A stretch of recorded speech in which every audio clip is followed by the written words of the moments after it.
પ્રશ્ન ક્રમાંક 4 માન્ય શ્રી પ્રદ્યુમનસિંહ જાડેજા. માન્ય અધ્યક્ષ શ્રી, ઓર્ગેનિક અને પ્રાકૃતિકનું ખૂબ જ અત્યારે ખેડૂતો મહેનત કરી રહ્યા છે, પણ એનું ખરીદી કેન્દ્ર તાલુકાવાર ખોલવામાં આવે તો ખૂબ જ ખેડૂતને ફાયદો થાય. સૂચન છે ને બંને? પ્રશ્ન નથી કોઈ? તો તમારે જે કંઈ વિષય માહિતી આપી હોય તો આપી શકો, બાકી પ્રશ્ન એમને કોઈ નથી.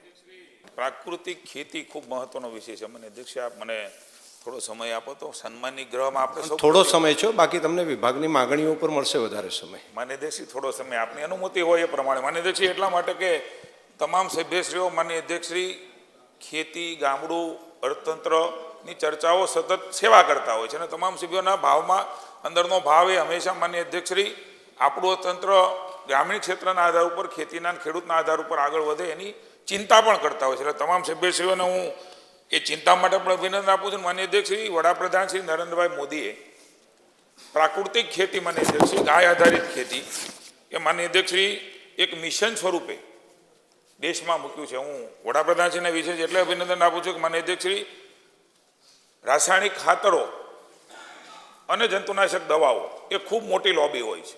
માન્ય અધ્યક્ષ એક પહેલા એવા વડાપ્રધાન છે કે એમની સામે પણ ચિંતા કર્યા વગર માન્ય અધ્યક્ષશ્રી પ્રાકૃતિક ખેતી એ ખેડૂત અપનાવે, ગૌ આધારિત ખેતી અપનાવે, ઓછો ખર્ચે માન્ય અધ્યક્ષશ્રી વધારે ઉત્પાદન થાય. હું માન્ય અધ્યક્ષશ્રી ભૂપેન્દ્રભાઈને વિશેષ અભિનંદન આપીશ, હર્ષભાઈને આપીશ કે ગુજરાતમાં પણ પ્રાકૃતિક ખેતી મિશન તરીકે લેવામાં આવ્યું છે અને એમના પરિણામ પણ માન્ય અધ્યક્ષશ્રી રાજ્યની જનતાને મળ્યા છે. હું માન્ય અધ્યક્ષશ્રી તમામ સભ્યશ્રીઓને હું આપને પણ અભિનંદન આપીશ કે આપે પણ જે પ્રકારે સીએનજી બાયોગેસ માન્ય અધ્યક્ષશ્રીને એનાથી ઉત્પન્ન થતું ખાતર, માન્ય અધ્યક્ષશ્રી 600 રૂપિયાની અંદર આ ખાતર પડાપડી કરીને તમારે ત્યાંથી લઈ જાય છે. માન્ય અધ્યક્ષશ્રી હું વાત એ કરવા માગું છું કે માનની મહામહિમ રાજ્યપાલશ્રી જેમણે આ સન્માનની ગ્રહની સમક્ષ આ વિષય મૂક્યો છે ને રાજ્યમાં એક એટમોસ્ફિયરને વાતાવરણ, માન્ય અધ્યક્ષશ્રી એમના અથાગ પ્રયાસો, હું રાજ્યપાલશ્રીને આચાર્ય દેવજીને અભિનંદન આપીશ માન્ય અધ્યક્ષશ્રી કે કોઈ એક મહાપુરુષ, એક મહામાનવ એક ગામમાં, એક તાલુકામાં આખી રાત રોકાય, સ્કૂલમાં રોકાય, ખેડૂતોને અવેર કરાવે, જાગૃતિ આપે, સ્વચ્છતા અભિયાનનું કામ લે, વૃક્ષારોપણનું કામ લે, પ્રગતિશીલ ખેડૂતોને માન્ય અધ્યક્ષશ્રી ભેગા કરે.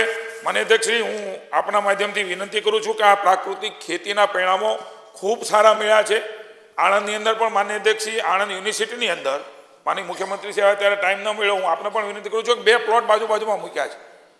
અહીંના માધ્યમથી માન્ય અધ્યક્ષશ્રી ખેડૂતોને કહું છું કે બાજુના ખેતરમાં રાસાયણિક કોઈ ખાતર વાપરતું હોય, દવા વાપરતા હોય તો આપણા ખેતરમાં એની અસર થાય આવું નથી હોતું. માન્ય અધ્યક્ષશ્રી બાજુમાં 2 પ્લોટ કર્યા છે અને એમના કારણે પ્રાકૃતિક જે અપનાવે છે એમાં કેટલો ફાયદો અને રાસાયણિકમાં પણ એ છોડવું કેટલું બળી ગયું છે, કેટલા રોગ લાગુ પડ્યા છે. માન્ય મંત્રીશ્રી, તમે જે પ્રાકૃતિક ખેતીનું કરો છો ખૂબ સારો કન્સેપ્ટ છે, પરંતુ એને આપણે માગણીઓ આવે ને તે દિવસે તમે વિગતવાર મૂકજો. ઘણું બધું તમારે કહેવું પડે એમ છે, ટૂંકમાં નહીં કહી શકો. માનું છું કે આટલી વાત રાજ્યના ખેડૂતો સુધી તમામ સભ્યશ્રીઓને કહું છું. આપણે કોઈ આ મિશન વડાપ્રધાનશ્રીનું છે, માની ભૂપેન્દ્રભાઈનું છે એવું ન માની. આ મિશન એ ખેડૂતોનું જીવન અને એની આર્થિક સમૃદ્ધિ માટેનું મિશન છે. આપણા જનજાગૃતિનું કામ સાથે મળીને કરી માની અધ્યક્ષશ્રી વિનંતી પણ કરું.